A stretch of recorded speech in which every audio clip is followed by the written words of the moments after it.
माढ्यामध्ये शरद पवारांनी शिंदे गटाला मोठा धक्का दिलाय। शिंदे गटाच्या संजय कोकाटे यांनी शेकडो कार्यकर्त्यांसह शरद पवार गटामध्ये प्रवेश केलेला आहे। एकीकडे रणजितसिंह निंबाळकरांना भाजपने उमेदवारी माढ्यामधून दिलेली आहे, त्यामुळे माढ्यात महायुतीमध्ये काहीशी त्यानंतर नाराजी आहे। आता त्याच पार्श्वभूमीवर शिंदे गटाचे संजय कोकाटे शरद पवार गटामध्ये आल्याने हा शिंदेंना देखील मोठा धक्का मानला जात आहे।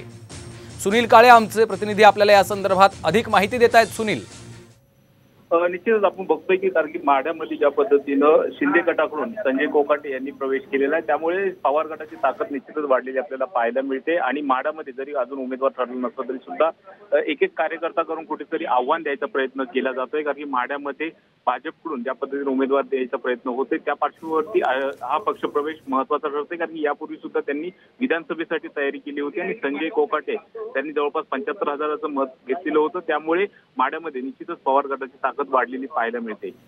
निश्चितच धन्यवाद या सविस्तर माहितीसाठी। आपण पाहतोय माढ्यामध्ये शरद पवारांनी शिंदे गटाला हा मोठा धक्का दिल्याची चर्चा आहे। संजय कोकाटे यांनी शरद पवार गटामध्ये प्रवेश केलेला आहे। आपल्या सहकाऱ्यांसह कार्यकर्त्यांसह त्यांनी शरद पवार गटात प्रवेश केलाय।